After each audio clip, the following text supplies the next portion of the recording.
Mon, ma recommandation sera de multiplier cet exercice, en tout cas sur l'ensemble du territoire national. Vous l'avez commencé déjà au niveau de Kinshasa, mais je suis moi-même émerveillé de la manière dont vous avez exposé ces aspects et aussi complété par la Madame la gouverneure. Mais vous avez assez rapidement parlé du front judiciaire. Le front judiciaire, c'est un front qui est non négociable, pour la simple raison que nous sommes dans une situation de conflit depuis plus de 30 ans et qu'il y a eu des crimes graves qui sont des violations du droit international pénal, du droit international humanitaire et du droit international des droits de l'homme.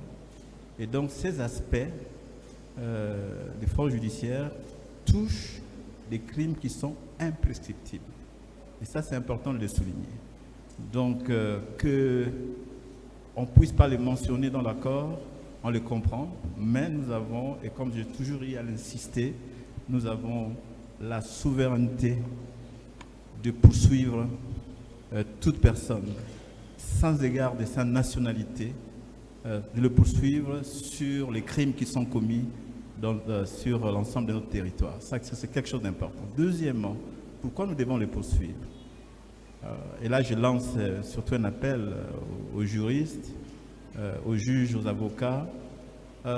D'abord, c'est la nature juridique de notre conflit. C'est un conflit hybride, surtout dans la partie est du pays. C'est un conflit armé international. Pourquoi je l'ai dit international? Parce qu'il y a l'implication des troupes rwandaises sur notre territoire. Donc, les crimes qui sont commis par les troupes rwandaises sur notre territoire font partie de cet ensemble des crimes qui sont couverts par les conventions de Genève, etc. Deuxièmement, nous avons un conflit armé non international parce qu'il y a des groupes armés qui disent qu'ils sont de notre nationalité et qui commettent ces crimes. Donc c'est important que lorsque les avocats, les juges et autres, chacun dans son domaine et dans ses attributions, lorsqu'on veut qualifier les crimes qui sont commis, lorsqu'on veut faire des plaidoiries qui tiennent compte de cette nature hybride du conflit. En plus, nous avons le reste du pays où les droits traditionnels est d'application. Et c'est pour cette raison-là qu'on doit faire cet effort de comprendre quelle est la nature juridique. Et vous savez que dans les débats que nous avons, le Rwanda a toujours refusé de reconnaître quelle est la nature, disons, les droits applicables chez nous.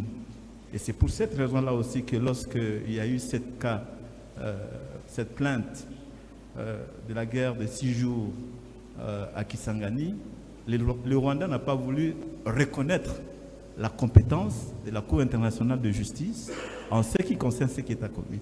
Ce qui fait que d'une part, on a eu les crimes, l'Ouganda a reconnu la responsabilité, et disons de sa responsabilité sur ce qui s'est passé à Kisangani, mais le Rwanda n'a pas reconnu. Mais c'est là, et ça a toujours été ma position, cela n'exclut pas à notre pays d'ouvrir encore une autre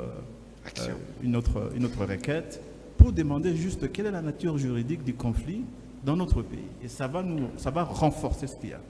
Je n'aimerais pas entrer en détail sur la stratégie de notre pays pour adresser cette question du front judiciaire.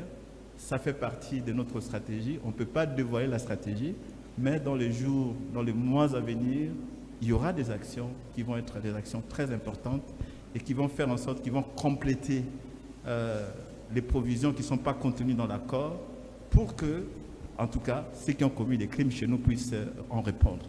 Et vous savez enfin que, je suis en train de conclure par là, lorsque on commet les crimes, il y a la question de la responsabilité du commandement. Vous voyez, la responsabilité du commandement commence d'en bas en haut. Et je crois que en parlant un peu de façon voilée, vous allez comprendre que tout ce qui a été commis comme crime depuis 30 ans, hein, on va appliquer la question de la responsabilité des commandements. Enfin, il y a la complémentarité. C'est ce que nous avons fait avec la Cour pénale internationale. Nous avons d'abord la responsabilité première de juger ces crimes, mais lorsque nous avons accepté que la Cour pénale internationale puisse venir pour ouvrir des enquêtes et poursuivre, ils ne peuvent le faire, elle ne peut le faire qu'en complémentarité, en appliquant les principes de la complémentarité. Cela revient à dire que, et c'est ce que les efforts qu'on a fait, on est en train de faire, nous allons nous asseoir avec la Cour pénale internationale pour faire le point des enquêtes qui ont été menées, à quel niveau les enquêtes sont, et si nous estimons que les enquêtes, puisqu'avec la Cour pénale internationale, ça peut prendre des années. Or, la justice, chez nous, le peuple veut que la justice se fasse le plus rapidement possible pour ces crimes graves. Donc on va essayer de voir quel crime, quelle situation, pour utiliser les termes appropriés, quelle situation nous allons laisser à la Cour pénale internationale pour faire son travail et quelle situation que nous, de façon urgente, nous pourrions effectivement ouvrir. Encore une fois, je voulais juste donner ces compléments et rassurer nos citoyens, rassurer nos compatriotes que le front judiciaire, c'est le front aussi important qui est complémentaire avec le bon travail que vous faites, le meilleur travail que vous faites au niveau du front de communication et aussi, bien sûr, le front diplomatique. Donc, les trois fronts sont importants. Ils font partie du pilier d'une paix durable dans notre pays. Merci. Voilà. Merci beaucoup, Monsieur le ministre d'État, ministre de la Justice. Évidemment, on a un front militaire, un front diplomatique, un front économique, un front médiatique et un front... foncier. Et d'ailleurs, le ministre de la Justice a déjà fait prendre une ordonnance au président pour déclarer de nul et de nul effet tous les actes posés par ceux qui occupent des parties de nos territoires pour le moment. Bon, maintenant, on pourra peut-être prendre quelques questions. S'il y a pour apporter des éléments d'éclairage, ceux qui veulent prendre la parole peuvent juste lever la main. On va être questions claires, réponses simples pour éviter des longues interventions. Hier, la journée a été longue pour Madame le gouverneur et pour moi-même. L'essentiel pour nous, c'est de montrer qu'on a commencé.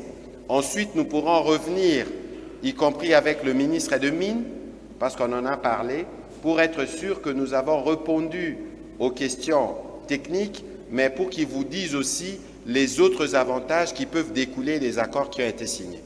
Voilà, on va commencer dans cette partie de la salle. Merci beaucoup de la parole, Excellence, Monsieur le Ministre. Je me présente, je suis Steve Kakese, président du Conseil provincial de la jeunesse du Lualaba. Avant de poser ma question, je mérite tout d'abord féliciter le gouvernement national, aussi plus particulièrement le président de la République, pour tous les accords que vous venez d'expliquer ici. Parce qu'en soi, par la simple compréhension, nous comprenons ici que l'accord RDC-Rwanda cherche la paix. Mais la République démocratique du Congo a été vigilante. Pourquoi? Parce qu'on peut signer un accord avec un pays qui nous agresse et par la suite, ce pays peut se décider de ne pas respecter l'accord. Alors, parce que nous cherchons la paix, le président de la République a choisi d'aller plus loin, c'est de chercher un autre accord, voulais-je dire, avec les pays médiataires, qui est les États-Unis. Ça, c'est très bien, mais la simple question que je suis en train de me poser, c'est par rapport aux conflits internes. Je parle ici de l'accord de Doha. Parce que quand on parle de l'extérieur, on parle du Rwanda. Oui, la RDC doit signer un accord avec le Rwanda, c'est bien, c'est pour que la paix règne entre les deux pays. Mais maintenant, à l'intérieur, vous en êtes où? D'accord, merci pour la question. Peut-être, je voulais aussi parler de quelque chose que moi-même, personnellement, j'ai constaté. Je parle ici du régime actuel. Je parle du gouvernement congolais. Je peux parler même de l'union sacrée. Nous sommes tous ensemble en train de chercher la paix. Est-ce important que entre nous puissions encore nous combattre? Quand je pose cette question, c'est par rapport à ce que nous sommes en train de voir. Les militants de tels partis politiques sont capables de combattre une autorité de notre parti, tout comme une autorité provinciale, que ce soit nationale. Quelles sont les stratégies, vous aussi, en tant que ministre des Communications, que vous pouvez mettre en jeu pour les attaques inutiles que nous sommes en train d'assister sur les réseaux sociaux vis-à-vis de nos autorités qui sont là, qui se sont lancés dans les combats pour ramener la paix en République démocratique du Congo? Je vous remercie. Merci beaucoup pour la parole. Merci, Monsieur le ministre de la Communication, et surtout merci à son Excellence, Madame la gouverneure de la province du Lualaba, pour sa participation, parce que on ne s'y attendait pas, mais comme d'habitude, elle est trop engagée. Et c'est la raison pour laquelle elle est là aujourd'hui. Alors, ma question, bon, ça ne sera pas une question, totalement une question, mais une question couplée à une contribution. Rapidement, j'interviens à l'article 4, réserve d'actifs stratégiques, troisième partie de l'accord. Alors, mon intervention est relative à la liste d'actifs de minéraux critiques qui ont été remis, n'est-ce pas, à la partie américaine que vous avez précisé tout à l'heure, Monsieur le ministre. Alors, vous savez aussi bien que moi que le défi du secteur minier congolais ne se situe pas simplement au niveau des investissements, mais aussi au niveau des recherches, des nouvelles recherches, n'est-ce pas, de nouvelles recherches minières stratégiques. C'est ici l'occasion pour moi de saluer les efforts de son Excellence Madame la gouverneure de la province du Lualaba, en se plaçant comme une locomotive au niveau provincial, en initiant de nouvelles recherches minières. Voici donc ma question. Quel est le mécanisme qui est mis en place au niveau national afin d'accompagner des nouvelles prospections minières pour garantir, n'est-ce pas, pour garantir plutôt le maintien de cette liste des actifs de minéraux stratégiques en RDC, parce que c'est un défi que nous connaissons depuis de lustres. Et maintenant, ma contribution est celle-ci. La province du Lualaba aujourd'hui, avec à sa tête son Excellence Madame Fifi Masuka Saini, qui est à vos côtés, ne cesse de pousser et de pousser davantage le développement du secteur minier, surtout dans son plan quinquennal. Vous le savez aussi bien que moi. Nous prierons au gouvernement de la République démocratique du Congo de tenir compte de ces nouvelles recherches qu'elle initie, qu'elle conduit, afin de mener à bien ces processus et de garantir, n'est-ce pas, la mise en œuvre de clauses de ces partenariats que je salue pour terminer. Merci beaucoup.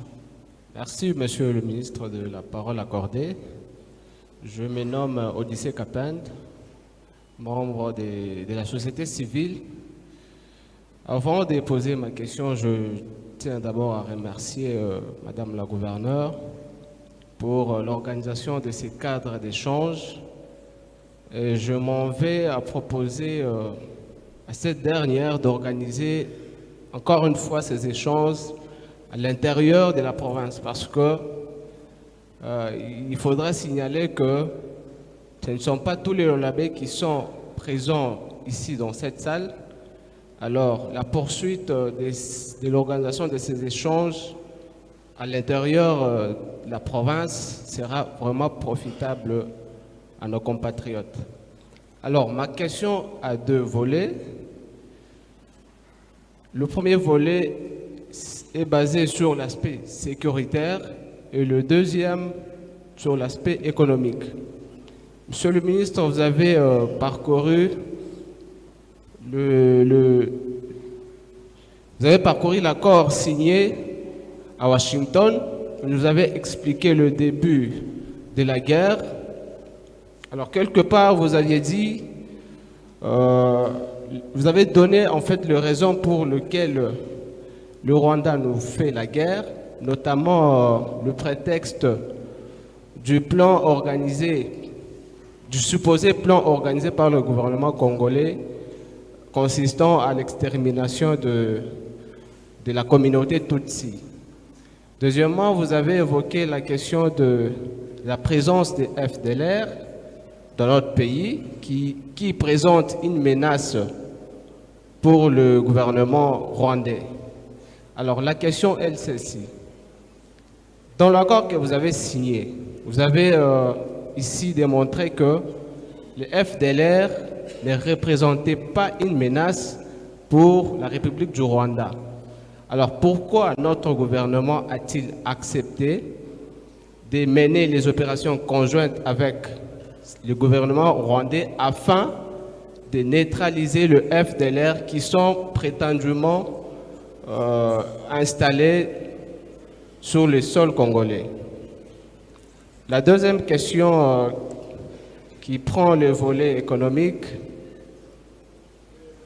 nous voudrons savoir, dans l'accord que vous avez signé, que le gouvernement a signé avec les Américains, vous nous aviez ici dit que les Américains viendront au moment opportun installer des entreprises qui seront là pour exploiter nos minerais. Alors, la question se situe à ce niveau. Les entreprises qui seront installées dans notre pays, plus particulièrement ici au Lualaba, seront-ils des entreprises de transformation ou elles se limiteront ne fût-ce qu'à l'exploitation et à l'exportation des produits extraits de notre sol congolais? Voilà les deux petites questions. C'est comment votre nom? Odyssée Kapend. Voilà, merci. Alors, je veux commencer par votre question. Je vais rappeler que même si Madame le gouverneur a la volonté d'aller dans les 4 coins de la province du Lualaba, physiquement, elle ne pourra pas forcément être en mesure de le faire. C'est pour ça que vous qui êtes ici, je ne vais pas vous charger de prêcher l'Évangile, mais vous qui êtes ici, qui avez accès à l'information directe et à la vérité, à travers vos réseaux sociaux, à travers vos familles, passez le message sur le vrai sens des accords. Parce que le problème que nous avons, je vous donne un exemple rapide, j'en parlais tout à l'heure, le Rwanda qui nous combat est un pays dictatorial, où la démocratie n'existe pas, où même les réseaux sociaux sont surveillés. Mais ici, chez nous, nous avons les réseaux sociaux qui sont ouverts, où tout le monde critique tout le monde, suivant ce que même l'un de vos collègues a dit précédemment. Donc, on peut utiliser les réseaux sociaux à bon escient pour passer le bon message parce qu'il s'agit d'un enjeu national. Pour venir à votre question, il n'a jamais été question pour nous, dans les cas de l'accord, lisez-le bien, de faire des opérations conjointes avec le Rwanda. Nous, dans notre stratégie qui se résume, je répète, front militaire, front diplomatique, front judiciaire, front économique, front médiatique, c'est de déconstruire les prétextes officiels du Rwanda pour faire la guerre. Parce que le Rwanda ne va jamais dire que j'ai fait la guerre de pillage en RDC. Mais quand vous regardez les chiffres, pour vous donner une illustration, de janvier en juin 2025, le Rwanda, ses exportations ont bondi de 213%. Exportation des coltans, 213%. Mais c'est les coltans qui viennent de Rubaya. Malheureusement, il y a eu un éboulement là-bas à cause de l'utilisation abusive parce que c'est des sites qui sont sur zone rouge qui ne devaient pas être exploités. On a 300-400 compatriotes qui sont morts comme ça. Le prétexte qui, eux, présentaient devant nous, c'était la question des réfugiés, la question des Banyamulenge et des Tutsis de manière générale, et la question des FDLR. Nous, dans notre démarche, dans notre stratégie, on a travaillé à détricoter chacun de leurs arguments. Nous ne pouvons pas renier le fait qu'il existe chez nous des résidus de ces forces, parce que nous avons 200 000 réfugiés rwandais chez nous. Parce que s'ils ont massacré des civils innocents, pour la plupart de fermiers, c'est parce qu'il n'y a pas une force organisée où nous, gouvernement, on n'a aucun plan, où il y a des FDLR à qui on donne des armes et avec qui on fait la guerre. Non. Sinon, donner un exemple d'une seule attaque qu'il y a eu sur le territoire rwandais fait par ces forces-là. Ces forces-là, des FDLR, sont des Rwandais.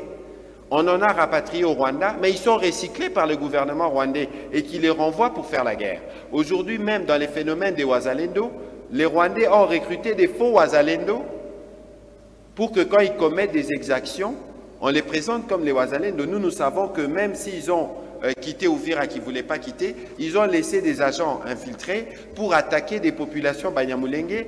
Dès qu'on va attaquer un compatriote Banyamulenge, on va l'attribuer à l'État. Et donc nous, lorsqu'on a dit on y va, parce que nous avons les médiateurs américains, n'oubliez pas que je vais parler du chapitre 3, mécanisme conjoint de coordination de la sécurité. On a fait 5 réunions. Dans toutes les 5 réunions, nous, on a regardé dans les annexes, vous allez voir que sur la question des FDLR, on a dit qu'il faut procéder par la sensibilisation.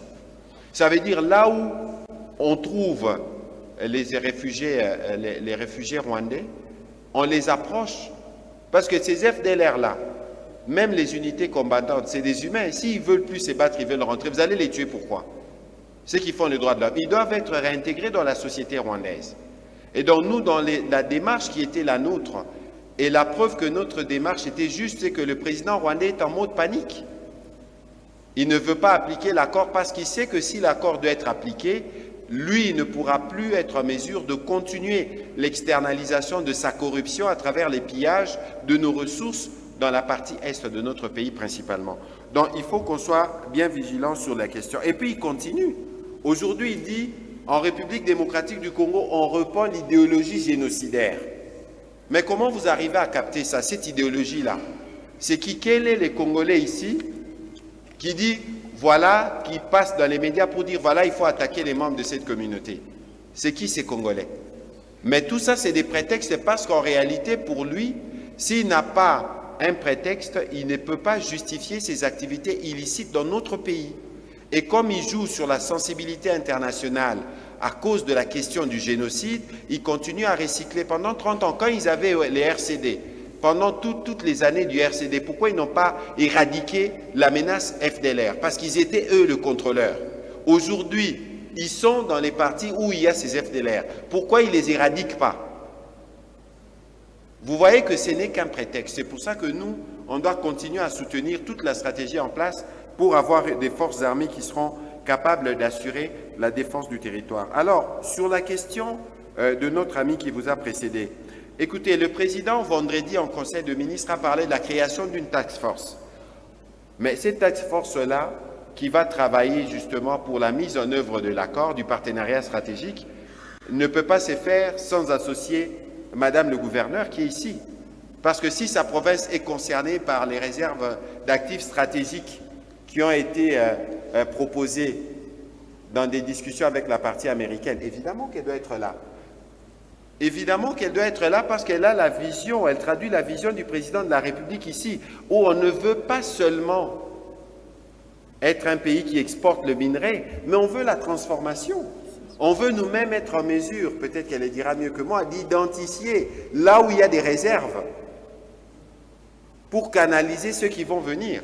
Et donc il faut considérer que la gouverneure de province sera un maillon essentiel dans l'exécution de l'accord pour les projets ou les réserves stratégiques qui concernent spécifiquement la province du Lualaba. À l'intervention du premier intervenant, bon, ce n'est peut-être pas les cadres de venir parler des questions politiques, des attaques des uns des autres, mais il ne faut pas oublier que nous sommes dans un contexte démocratique. C'est parfois ce qui rend aussi la question un peu difficile quelquefois. Parce qu'on s'est dit, lorsque les pays est en guerre, on doit tous décider, bon, on coupe les médias, on restreint les libertés, mais ce n'est pas notre choix. Nous nous appelons République démocratique du Congo. C'est pour ça que nous en appelons au sens des responsabilités des uns des autres. Parce que ceux qui critiquent, je donne un exemple. Moi, je dis souvent que ceux qui haïssent le président de la République ou ceux qui haïssent Maman Fifi ici, leur haine contre Maman Fifi ne doit pas dépasser leur amour pour le Lualaba. Au contraire, ils doivent prier pour elle.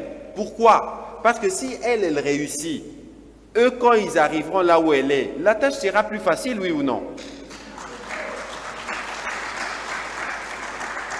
Donc, il faut que nous-mêmes, on se mette à l'évidence. Le président Tshisekedi est là. Vous pouvez ne pas l'aimer, vous pouvez le critiquer. Mais pour autant qu'il est légitime, il a été élu par les Congolais. Pour autant que c'est lui qui engage le pays. Mais vous devez vous assurer qu'il réussisse. C'est ça le patriotisme. C'est pour ça que moi je plains la qualité de notre opposition. L'opposition ailleurs vient avec des propositions. Bon, on est contre ce que fait la gouverneure Masuka Ololaba. Mais vous proposez quoi? Elle fait des routes. Il y a des bus scolaires. On construit des aéroports. On modernise la ville. Bon, vous êtes contre cette modernisation. Qu'est-ce que vous proposez à la place? Zéro. C'est pour ça que nous, surtout les jeunes, moi j'ai déjà quitté la jeunesse, mais les jeunes, parce qu'on ne fait pas carrière dans la jeunesse, les jeunes, vous devez soutenir les bonnes œuvres. Je ne parle pas parce que la gouverneure est là, mais elle le sait, moi je viens dans cette province et chez moi aussi depuis 2015. Mais ça fait autant d'années que la province est en train de changer. Vous pouvez ne pas l'aimer, mais quand vous arrivez, vous voyez un aéroport là avec une passerelle. Mais circuler dans la RDC, dans combien d'aéroports, vous avez vu une passerelle? Alors, est-ce que c'est mauvais ou est-ce qu'elle fait ça pour elle? Rien du tout. Même quand on regardait la cathédrale hier, mais la cathédrale va faire une beauté pour la ville. La cathédrale a été construite pour durer 50 ans, 100 ans, elle ne sera plus là. Mais c'est pour le bien de la communauté, il faut savoir encourager ce qui est positif et critiquer ce qui est négatif. Alors, pour venir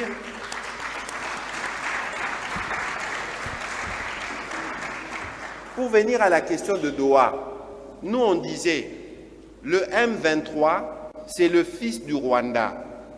Ce n'est pas seulement nous qui le disons. C'est les rapports des Nations Unies. Ils ont été créés du père, qu'on a fini à Washington.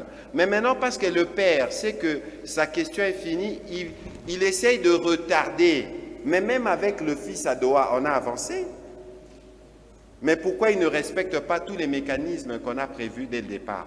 Parce qu'ils savent qu'en réalité, c'est leur mort. Qu'on ne vous trompe pas. Les discussions que nous faisons à Doha, c'est pour... On discute de la fin des activités du fils.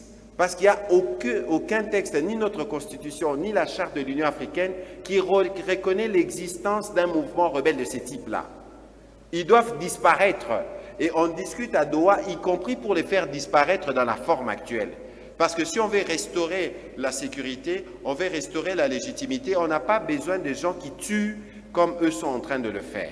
Et donc, dans la dynamique que nous avons engagée, nous allons avancer. Il y a un pas qui a été fait.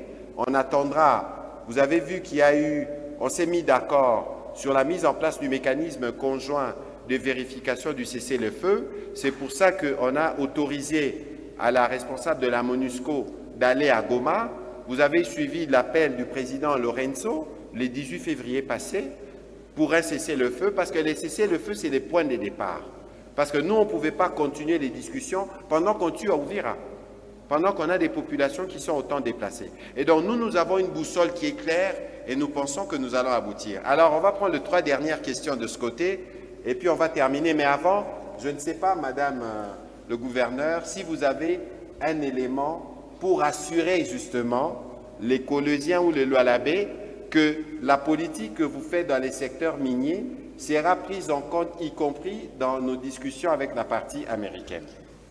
Oui, Excellence, je pense que je voulais juste essayer de vous compléter par rapport au président de la jeunesse. L'accord, vous l'avez très bien compris et je suis très fière de vous parce que vous êtes en train de parcourir et vous avez bien suivi le ministre. Est-ce que là où vous avez dit, est-ce que ça sera de contrat entre les sociétés américaines et les sociétés, et c'est quelles sociétés? Il n'y aura pas que de contrat entre les sociétés américaines et les sociétés congolaises. Comme vous l'avez suivi, d'ailleurs en passant, je tiens encore à remercier les deux présidents, le président de la RDC, Félix-Antoine Tshisekedi Tshilombo, et le président américain, M.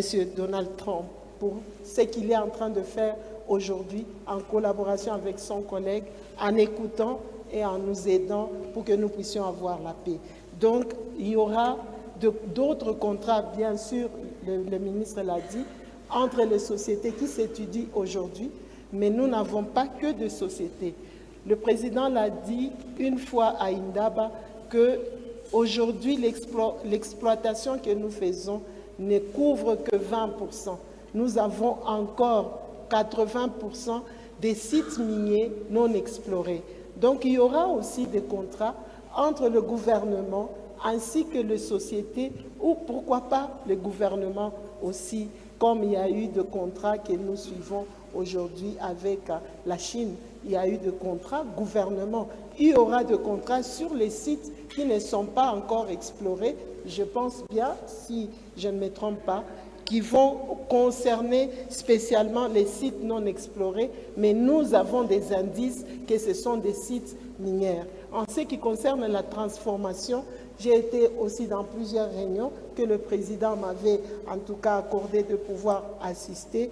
La transformation, vous avez suivi le ministre à l'époque, Louis Ouatoum, il était ministre de l'Industrie. Il était venu ici avec vous tous, nous l'avions accompagné, nous avons mis la première pierre sur la zone économique de Lualaba. Cette zone économique constitue déjà, il y a une part pour les batteries qu'on va déjà commencer. Je crois que les sociétés sont en train de venir. Donc toutes ces sociétés minières qui vont venir, c'est une autre façon de faire les mines au Congo. Ils vont explorer, ils vont en tout cas produire et ils vont arriver jusqu'aux produits que nous vendons aux sociétés qui sont comme la Mercedes et autres sociétés. Donc la transformation se fera ici. Moi j'avais suivi je crois que c'était un journal au niveau de CNN où le président américain avait dit « We are going to Congo, we will change things, we will do things in Congo ». Ils vont transformer ici au Congo. Donc, nous pensons qu'il faut acclamer le président de la République pour les efforts qu'il est en train de faire afin de pouvoir faire transformer le cuivre, le cobalt, le zinc, tout ce que nous avons en province du Lualaba. Voilà. Et d'ailleurs, j'ai discuté avec le ministre des Mines avant de commencer. Il m'a dit exactement ceci. Si vous regardez l'article 3 de l'accord de partenariat stratégique, vous allez voir qu'on parle de coopération scientifique, technologique et éducative. Alors, le ministre m'a dit qu'on est allé au-delà de mines. On va renforcer les capacités techniques, on va former des géologues, on va digitaliser l'administration et numériser, valeur ajoutée localement, nouvelle unité de transformation, et on ne va plus exporter que de cobalt ou de cuivre à l'état des cathodes comme on fait pour les cuivres actuellement. Mais on peut faire des câbles, non? Avec le cuivre. On peut produire des câbles ici, dans le Lualaba. C'est ça. Autant on peut produire des tôles avec les zinc et toutes les ressources que nous avons ici. En tout cas, dans le cadre de la stratégie mise en place, on tient compte de la politique déjà appliquée par Madame les gouverneurs. Voilà, on va prendre les 3 dernières questions pour terminer par ici. Je me présente, je m'appelle Hans Kabwitz. Alors j'ai une toute petite question, Excellence, à vous poser. Toujours dans le processus de paix. Alors nous avons vu récemment une délégation de certains pasteurs américains être reçus par notre président de la République. Ma question est celle-ci. Ces pasteurs étaient-ils, partie prenante dans le processus de paix? Si oui, quel était leur rapport ou leur message qu'ils ont apporté, ou c'était juste une visite ecclésiastique? Merci. Merci. Deuxième question. Merci, Excellence, pour la parole m'accordée. C'est Cédric Ochenvik. J'ai essayé de lire un peu l'annexe 2 de l'accord. Et au point 3, il y a la notion de la nation couverte. Cette notion, elle est tirée en réalité du droit américain, tel que la référence le donne. Mais je pense qu'avec cette notion, on risque de mettre notre pays sous tutelle. En fait, l'approvisionnement de la RDC risque d'être sous tutelle étrangère indirecte. Et si ce sont des Américains qui peuvent eux-mêmes choisir les pays qui peuvent adhérer ou être retirés du bénéfice de l'accord tel que c'est écrit dans la définition, est-ce qu'il y a une garantie que l'État met pour les entreprises congolaises de ne pas perdre un marché ou un contrat à cause d'une décision étrangère qui peut être prise? La toute dernière question, pourquoi la RDC accepte-t-elle que la définition des nations couvertes soit fondée sur une loi étrangère? Merci, Excellence. Au fait, merci de la parole. J'ai la chance d'avoir devant moi quelqu'un qui a fait la communication. Merci. Alors, Monsieur Patrick Mouyaya, personnellement, j'ai une question lors de la signature de l'accord de Washington. Vous êtes communicologue. Alors, l'attitude du chef de l'État, c'était une attitude qui avait fait polémique dans l'opinion publique. Comment vous expliquez ça, si cet accord est en faveur et a beaucoup des intérêts par rapport à notre pays? Et la deuxième question, c'est celle de savoir, le chef de l'État, Félix-Antoine Tshisekedi, vous l'aviez dit, l'accord a des bons projets pour la population congolaise. Mais pourquoi il y a tant de spéculations là-dessus? L'accord de Washington, bien sûr. Merci. Excellence a dit qu'il a quitté la jeunesse, mais moi, avec mes 70 ans, je n'ai pas quitté la jeunesse, Excellence. J'aime bien me confronter aux jeunes. Alors, mon nom est Beston Chinsele. Je suis chairman d'une entreprise privée de télécommunications.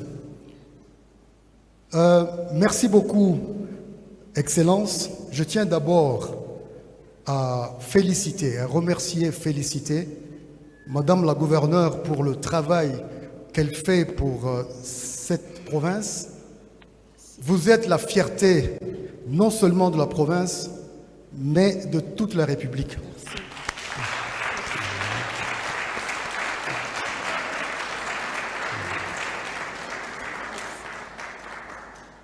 Excellence, Monsieur le Ministre, merci beaucoup pour votre éclairage. Comme d'habitude, c'était vraiment très très clair. Mais j'ai juste une petite question. Et ma question se rapporte au fait, c'est plutôt communicationnel. Je prends l'exemple aujourd'hui, le Parlement européen a condamné plusieurs fois le Rwanda, l'ONU a condamné le Rwanda, d'autres pays encore ont condamné le Rwanda, mais ces mêmes pays soutiennent le Rwanda en cachette. Donc aujourd'hui, en fait, moi, je suis un peu gêné. Je suis gêné sur le fait quand on dit que derrière le M23, c'est le Rwanda. Et pourquoi je suis gêné? Parce que j'ai pas mal d'amis en Afrique et en Europe qui me disent « Mais comment un tout petit pays comme ça peut-il vous déstabiliser ?» Moi, je leur dis « C'est pas le Rwanda qui nous déstabilise. Ce sont ces puissances financières ou politiques qui nous déstabilisent en réalité. » Et donc, ma question, Excellence, sur le plan communicationnel, je sais que vous avez, vous connaissez très stratège dans la communication. Je sais que c'est délibéré, que vous ne prononcez pas le fait que le Rwanda n'est qu'une marionnette. Je serais moins à l'aise si on dit le M23, derrière le M23, il y a une marionnette, mais il y a surtout des puissances financières ou politiques qui réellement nous déstabilisent et utilisent le Rwanda. Ça a plus de sens. On pourrait donc enlever cette moquerie que certains Africains ont envers nous en disant « Comment ce petit Rwanda peut-il vous attaquer ?» Merci, Excellence. Ça, c'est une question jeune, hein, ce n'est pas une question vieille. Voilà, je crois qu'on a fini avec les questions. Merci beaucoup. Je veux commencer par la dernière. Je ne ferai pas de commentaires sur ce que vous avez dit pour la gouverneure, c'est connu. Mais je crois qu'il y a une évidence à laquelle nous devons faire face. C'est bien que vous dites que vous avez 70 ans. Dites-moi, beaucoup de votre génération ont étudié dans ces pays. Aujourd'hui, moi, ma mère, elle a étudié ici. Ma mère, elle a étudié dans les meilleures conditions que moi. Aujourd'hui, ma mère a étudié dans les meilleures, dans les meilleures conditions que ses petits-enfants. S'il faut comparer la qualité de l'enseignement qui était dispensé dans ce pays il y a 30 ans, 40 ans, il faut regarder, le pays est rentré dans un cycle des descentes depuis des très très longues années. Et malheureusement, aujourd'hui, nous, ce que nous gérons, nous sommes au là-bas. Moi, je venais ici, maman Fifi le sait, il y a 10 ans, il n'y avait pas tout ça. Il y avait une colère ici. Parce qu'apparemment, tout était capté dans le Haut-Katanga. Et depuis qu'on a fait le découpage en 2015, le Lualaba connaît son plein essor. Vous voyez? Et aujourd'hui, elle s'attelle à répondre à des questions qui n'ont pas trouvé des réponses pendant 10 ans, 15 ans, 20 ans. Parce que les besoins de route qu'on a aujourd'hui auraient pu être construits il y a longtemps. Aujourd'hui, l'enjeu pour nous, je donne l'exemple du programme de 145 territoires, ce n'est pas seulement de construire des écoles. Il faut reconstruire aussi les écoles, parce que les écoles ont été comme abandonnées à l'état naturel. Et vous voyez qu'en fait, le pays a été fragilisé dans tous ces secteurs. Et le pire, c'est les secteurs militaires. Lorsque je vous dis qu'en 1997, notre armée était dirigée par un ressortissant rwandais, est-ce que cela est acceptable? Mais c'est un fait de l'histoire, on ne peut pas le changer. C'est pour ça qu'il est important pour nous de comprendre les enjeux aujourd'hui et de nous sortir de là. La question pour moi, il y a évidemment ce que nous savons, vous avez peut-être la liberté de le dire tel que vous le dites. Mais nous sommes un gouvernement, nous savons qu'il y a évidemment de puissance derrière le Rwanda. Il y a des gros intérêts derrière le Rwanda parce que ce n'est pas le Rwanda qui est le destinataire final de tout ce qui pille en RDC. Mais nous devons être stratégiques dans le combat que nous menons. Parce qu'aujourd'hui, pourquoi le président rwandais est en mode panique? Parce que nous avons compris ses méthodes, nous avons compris ses tentacules. Pourquoi pensez-vous alors, le ministre de la Justice est là, qu'on a commencé une action contre Apple? Pourquoi? Mais parce qu'on a des éléments. Le coltan de Roubaïa représente 20% de réserve mondiale de coltan. Donc vous ne pouvez pas être un gros producteur des téléphones sans qu'il n'y ait du coltan congolais là-dedans.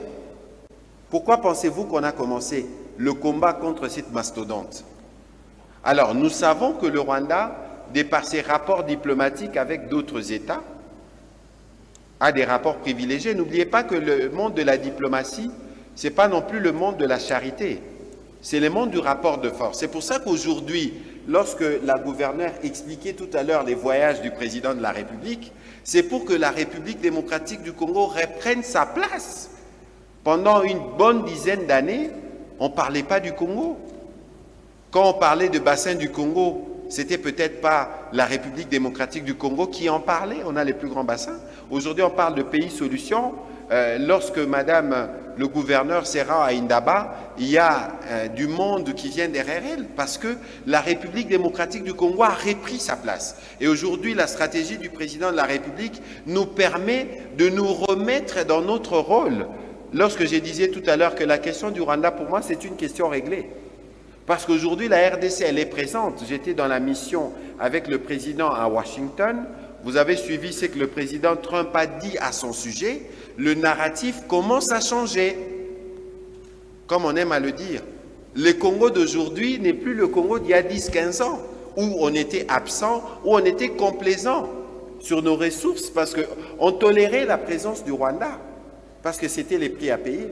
Et aujourd'hui, nous avons dit non. Et tous ceux qui sont cachés derrière le Rwanda, aujourd'hui, un par un, ils se ravisent.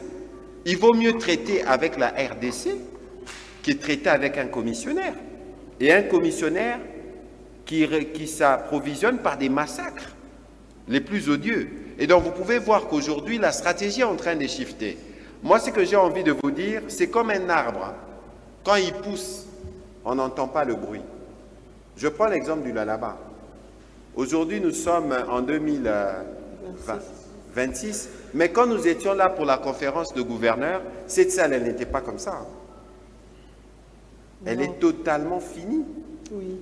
Il y a des projets, quand on était là il y a 2 ans ou il y a 1 année, on a marché sur l'échangeur. C'était un chantier. Mais aujourd'hui, l'échangeur éclaire l'entrée de la ville.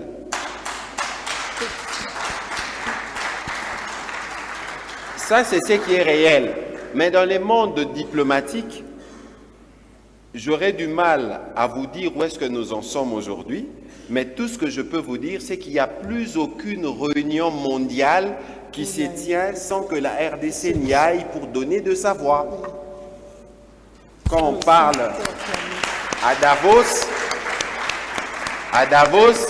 c'était pas le Rwanda est un pays périphérique. Et donc, la force du Rwanda est arrivée, non pas parce qu'ils avaient forcément ses soutiens extérieurs, mais parce qu'il y avait des traîtres au Congo. C'est pour ça qu'il faut qu'il y ait une justice forte contre les traîtres. On peut ne pas nous entendre, on peut ne pas nous aimer, mais quand il s'agit du pays, nous tous, on doit être mobilisés. Et je pense que c'est les messages que les jeunes doivent capter derrière votre interpellation, parce que vous pensez que le Congo est grand, mais cette grandeur s'est construite. On doit nous donner les moyens de nous faire respecter. Et c'est ce que nous faisons avec le président Tshisekedi, et c'est ce qui s'est fait aussi au niveau provincial avec Maman Béton.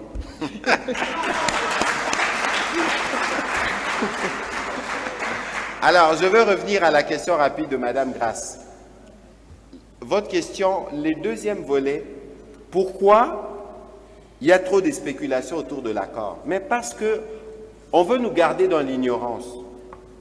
On veut nous laisser nous approvisionner à la mauvaise source des informations. Il y a trop de désinformations.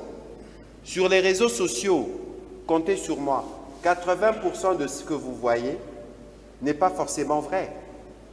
Mais parce que tout le monde est dépendant des réseaux sociaux. Maman Fifi, je ne sais pas comment vous faites ici, mais sur WhatsApp, c'est comme si ça n'existait que pour partager des mauvaises nouvelles. Quand vous faites des choses positives, on ne le voit pas beaucoup. Mais quand il y a quelqu'un quelque part qui critique parce que la route là a connu une fissure, vous voyez ça, tout le monde partage. Mais on oublie qu'une route s'entretient et qu'il peut y avoir eu des difficultés qui sont inhérentes au projet. Pourquoi nous-mêmes nous partageons des mensonges? Lorsque on parle, par exemple, je prends l'exemple de 99 ans, parce que la désinformation peut prendre plusieurs formes. Vous pouvez avoir quelqu'un qui est au courant, parce qu'aujourd'hui, qu'on ne vous trompe pas, autant les gens sont jaloux des progrès qu'il y a dans le Lualaba autour de Maman Fifi, autant les gens sont jaloux de ce que fait le président.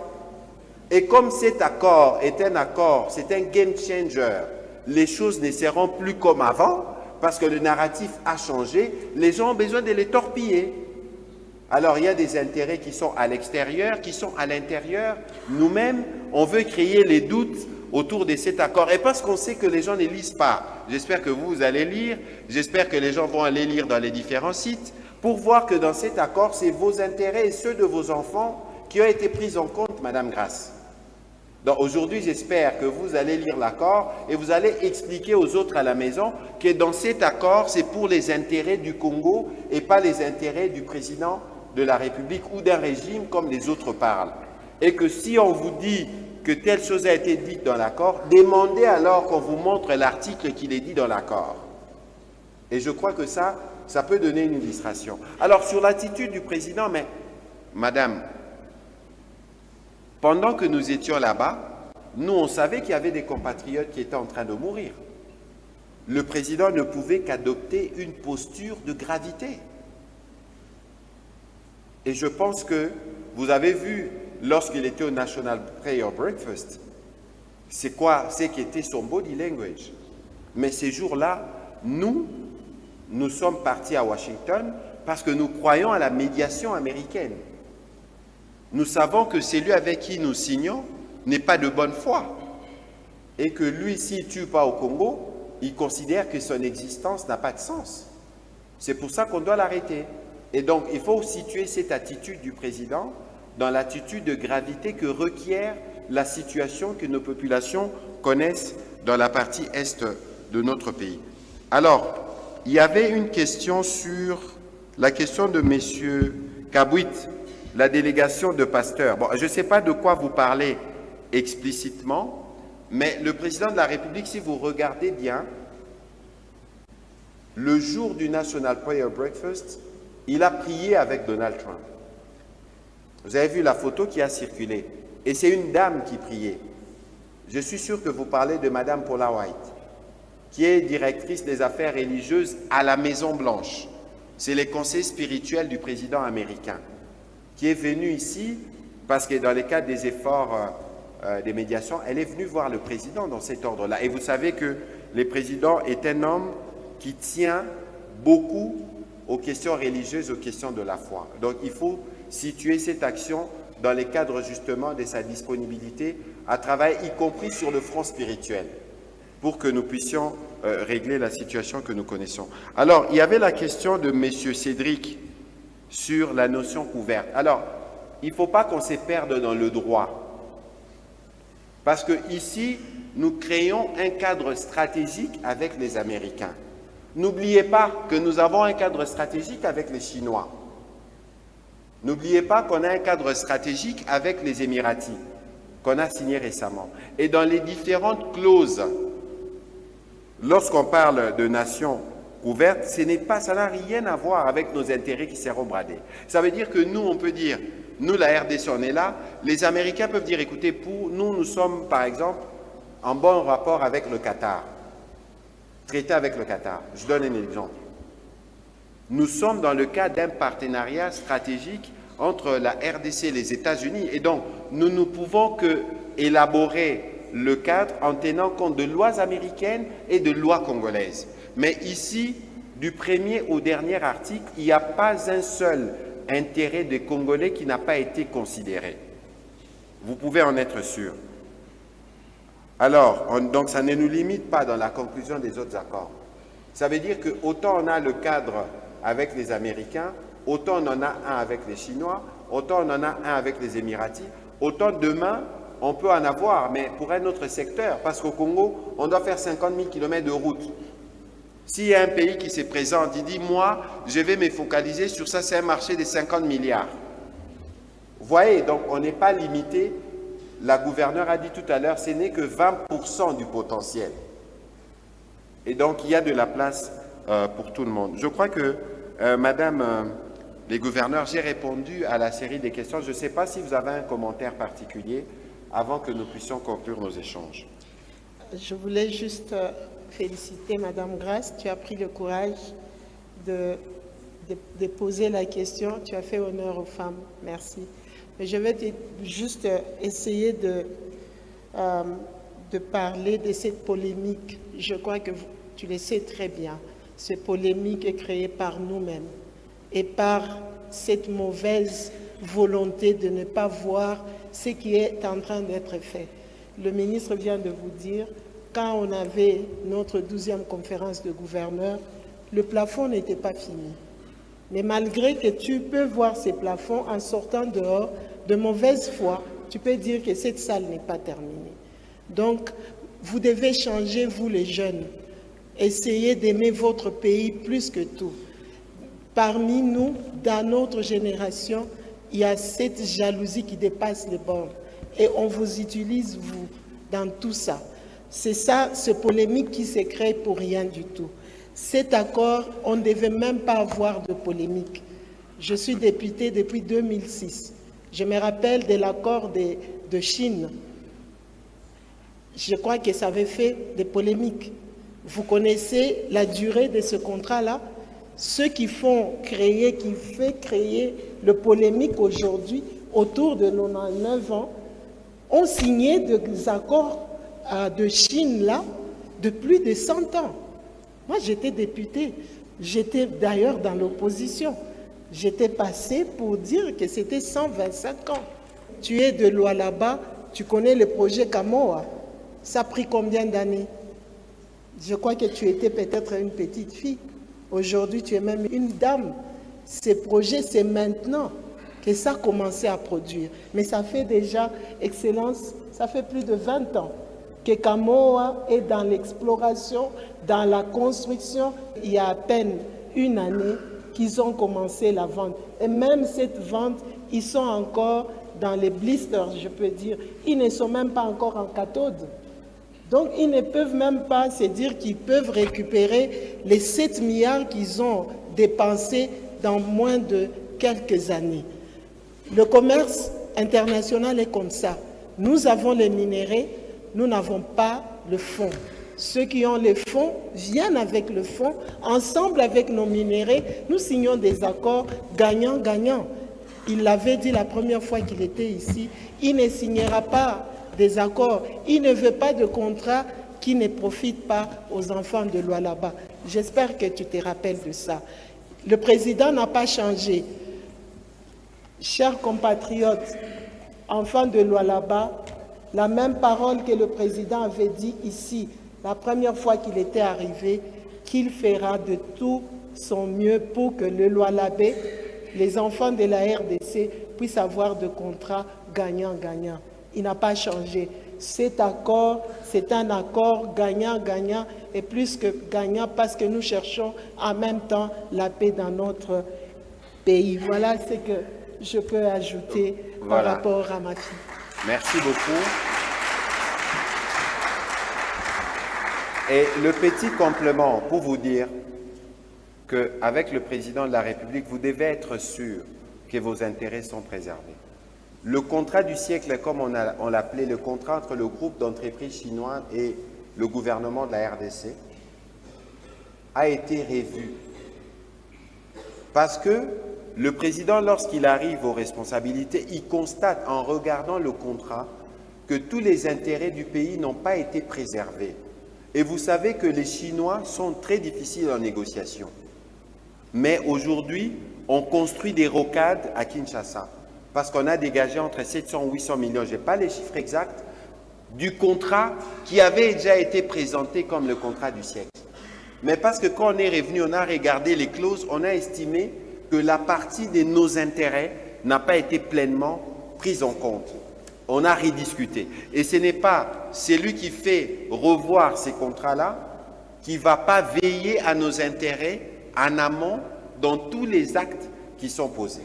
Et donc, je crois qu'aujourd'hui, là, tout le monde doit s'y rassurer que le président de la République et le gouvernement dirigé par Mme Souminois, nous sommes le premier défenseur des intérêts des Congolais, que ce soit sur les questions de sécurité et d'intégrité territoriale, que ce soit sur les questions économiques. Pourquoi on a fait cet exercice, et je vous remercie vivement, c'est vous qui aurez les mots de la fin, parce que c'est vous qui avez commencé la discussion, d'avoir associé les forces de la société civile. Parce que je pense que nous parlons à l'échantillon de toute la population du Lualaba. Nous ne pourrons pas être partout, sans doute nous passerons par les médias, mais nous avons voulu ici, dans un exercice de transparence, vous dire ce qui est exactement parce que nous n'avons rien à cacher, premièrement. Deuxièmement, il faut vous approprier de cet accord. Il faut le lire. Il ne faut pas considérer que c'est une question des autres. Vous, spécifiquement, vous êtes dans une province minière. Ce n'est que de cette manière que, Madame Grace, je vous le souhaite, que demain, vous pouvez prétendre remplacer Madame le gouverneur à ma droite. Parce que vous avez pris connaissance, c'est comme ça qu'on s'est construit. Et dans cet exercice, il était long, mais il était pédagogique parce que nous devions parler de beaucoup de choses. Pour que la désinformation, quand elle va vous arriver, vous vous dites, le ministre Mouyaya n'a pas dit ça. Maman Fifi n'a pas dit ça. Est-ce que je peux lire l'accord? Est-ce que je peux regarder sur Top Congo? Vous devez adopter des réflexes pour lutter contre la désinformation parce que c'est une grosse menace pour nous. Bon, Maman Fifi, je termine en vous remerciant de l'accueil que vous avez bien voulu nous offrir. Je pense que notre présence avec le ministre d'État, ministre de la Justice, a démontré une nouvelle fois l'attachement que nous avons par rapport à la question de la relation avec l'Église, parce que nous sommes venus principalement pour ça. C'était la principale raison de la visite, mais qui coïncide parce que nous avions un plan de lancer une campagne de communication sur les accords pour que tous les Congolais comprennent ce qu'il y a dedans. Et il faut considérer que le Lualaba est la première province.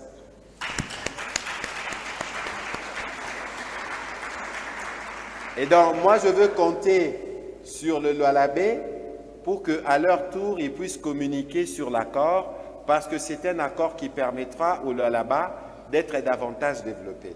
Que Dieu vous bénisse. Merci. Merci beaucoup, Excellence. Merci à toutes les autorités qui ont pu accepter de venir accompagner la société civile ainsi que la partie de la population du Lualaba qui sont présentes dans cette salle. Je continue à dire que la communication est très importante. Heureusement que Mme Grace a dit qu'elle avait fait les études de communication comme vous. Donc, elle sera parmi les personnes qui vont nous aider à pouvoir changer ces polémiques et changer exactement ce qui s'est dit. Lisez ce qu'on vient de vous dire. Je parle à tous nos chefs coutumiers. Nous avons des enfants dans nos villages qui ont étudié. Je parle à nos confessions religieuses.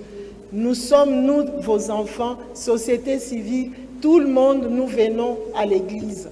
Il n'y a pas ceux qui ne viennent pas à l'église. Donc, ceux qui n'ont pas compris, par rapport à tout ce que le ministre vient de nous expliquer, nous pensons que l'Église va faire aussi les ponts pour pouvoir nous faire entendre. Et faire entendre, ce n'est pas nous, mais c'est cet accord dont on dit ça crée polémique. Nous pensons qu'aujourd'hui, cette polémique est totalement dissipée dans la tête de la population du Lualaba à travers vous, parce que vous allez faire le pont, parce que nous allons communiquer et nous sommes ici pour rester, continuer à faire la communication par rapport à cet accord. Si vous continuez à avoir des doutes, vous continuez à avoir des questions, la province est totalement ouverte pour pouvoir vous faire comprendre exactement. Et vous, en tant que province minière, impliquée totalement dans cet accord, nous devons prendre ça, en tout cas, à bras ouverts, je peux dire, pour que nous puissions chercher à améliorer la situation ou les développements de notre province de Lualaba. Aujourd'hui, nous avons cette salle. Demain, ayons la même salle, mais qui viendra du fruit de cet accord dans les territoires des Dilolo ou des Kapanga. Donc, je compte sur vous pour que nous ne puissions plus avoir ces personnes qui n'arrêtent pas de polluer les réseaux sociaux avec les mensonges. Mais je vais demander, en tout cas à nos députés qui sont là, les autres pays du monde, en tout cas, ne tolèrent pas les réseaux sociaux parce que ça ramène, en tout cas, en arrière. Faites la même chose. Vous allez même en Éthiopie, quand il y a des communications qui peuvent mettre le pays en danger, la loi, en tout cas, protège. Protégez aussi la RDC en nous donnant des lois qui interdisent un peu ces polémiques, comme vous avez entendu Mme Gracia en parler. Nous comptons sur vous, nos élus. Merci beaucoup. Merci. Nos amphis. Je vous prie d'applaudir très sincèrement pour son Excellence, Monsieur le Ministre de la Communication et Médias, porte-parole du gouvernement, mais aussi son Excellence, Madame le Gouverneur de la province du Lualaba, pour cet échange combien captivant. Merci de saluer leur sortie sous vos applaudissements. Merci.